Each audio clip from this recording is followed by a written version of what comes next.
Most people get this wrong when they try to start a company in Iran.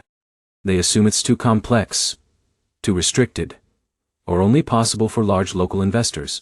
But here's the truth no one tells you. Iran actually has a structured company registration system that you can follow step by step if you understand the legal order. The biggest mistake you need to avoid is jumping into registration without understanding ownership rules, legal structures, and approval requirements. Because in Iran, one missing document or incorrect structure can delay your company for weeks, or even stop approval completely. In this video, I'll break down the full process of starting a company in Iran in 2026 in a simple, practical, step-by-step way. You'll learn how to choose your company type, register legally, handle tax setup, open a bank account, and start operating without confusion. And stay with me, because in a minute I'll show you the step that most beginners completely ignore. And that's the step that causes the most delays in real registrations. Let's start from the beginning. The first thing you need to understand is that company registration in Iran is mainly handled by the company's registration office under the judiciary system. This means every business must go through a formal legal approval process before operating. Now here's where most people make their first mistake. They rush into registration without choosing the correct business structure. And that creates long-term legal and financial issues later. In Iran, the most common business structures include private joint stock companies, limited liability companies, and sole proprietorships. Each one has different legal rules, ownership limits, and responsibilities. For example, if Alex wants to start a small online store in Tehran, a sole proprietorship might be enough because it is simple and low cost. But if John wants to start a manufacturing company with investors, a limited liability company or private joint stock company is a better choice because it protects personal assets and allows shared ownership. So before anything else, you need to decide how your company will be structured. This is not just a formality. It defines your legal identity. Now here's where it gets interesting. Your business structure affects taxes, banking access, and even your ability to expand internationally later. Once your structure is clear, the next step is choosing your company name and getting it approved. In Iran, you cannot simply pick a name and start using it. The name must be submitted for approval and must follow strict guidelines. It cannot be misleading, duplicate an existing company, or violate naming rules. For example, if Jake tries to register a company called Iran National Energy Bank, it will be rejected because it suggests a government or banking authority connection. Instead, he would need to choose something like Persian Digital Trade Group or Tehran Tech Solutions. Now here's the problem most beginners face. They only submit one name option. If it gets rejected, they lose time and have to restart the process. The smarter approach is to prepare multiple name options before submission. Once your name is approved, you move into the document preparation stage.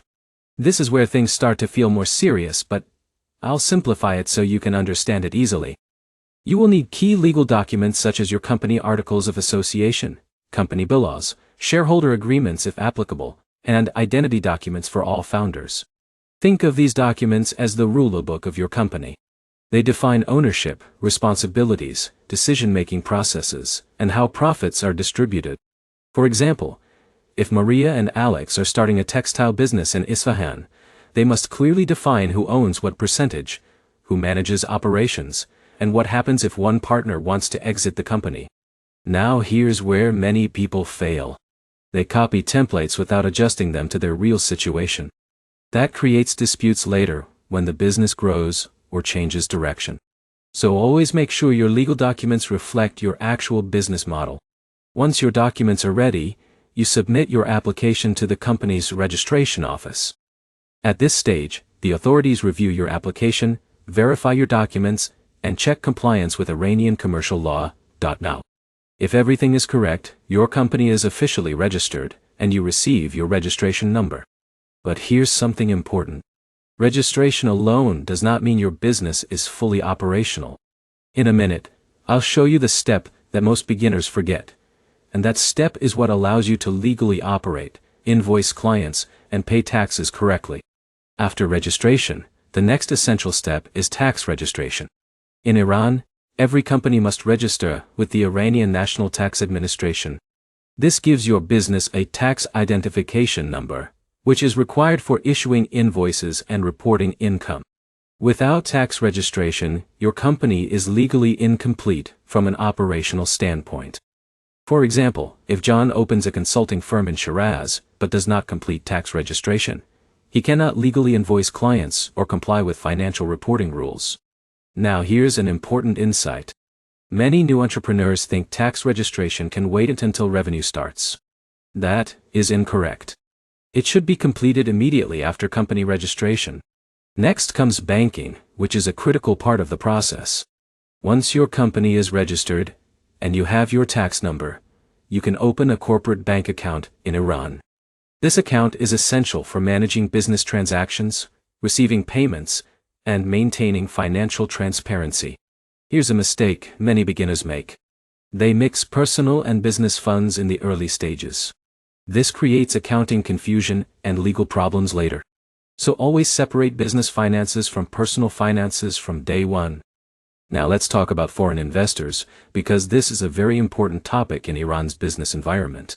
Foreign investment is allowed in many sectors, but it requires approval from the Organization for Investment Economic and Technical Assistance of Iran. Depending on the industry, additional permissions may also be required. So if Jake from the US wants to start a tech company in Tehran, he will likely need foreign investment approval before fully operating. Now, here's the step most beginners completely overlook. Even after registration, tax setup and banking, your company must follow ongoing compliance requirements. This includes tax filing, maintaining accounting records, updating company information when changes occur, and renewing necessary permits. If you ignore compliance, your company can face penalties, restrictions, or even suspension. So think of registration as step one, but compliance as the system that keeps your business legally alive. Now let's simplify everything into a clear step-by-step flow, so it is easy to remember. First, choose your business structure. Then select and reserve your company name. Next, prepare your legal documents. Then submit your application to the company's registration office. After approval, complete tax registration. Then open your corporate bank account. After that, obtain any industry-specific permits if required. Finally, maintain ongoing compliance and reporting. Now let's talk about common mistakes people make when starting a company in Iran. The first mistake is choosing the wrong legal structure, which limits future growth. The second mistake is submitting incomplete or incorrect documentation. The third mistake is underestimating tax registration requirements. And the biggest mistake is ignoring ongoing compliance after registration. If you avoid these mistakes, your company's setup becomes much smoother and legally stable.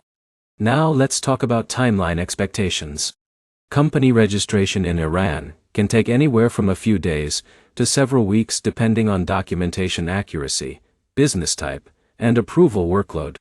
But here's the key insight. Most delays are not caused by the system itself. They are caused by incomplete applications or missing information. So preparation is the real advantage. Now let's talk about costs.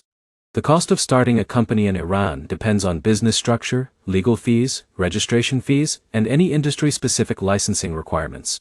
Larger companies or regulated industries may require additional costs. But the goal is not just to minimize cost. The goal is to build a legally compliant business that can operate long-term without risk. Now here is your final takeaway. Starting a company in Iran is not random or impossible. It is a structured legal process. If you follow the correct order, structure, name approval, documentation, registration, tax setup, banking, and compliance, you can successfully build a legally recognized business. If you found this guide helpful, like this video, leave a comment with your business idea, and subscribe for more step-by-step country business guides like this.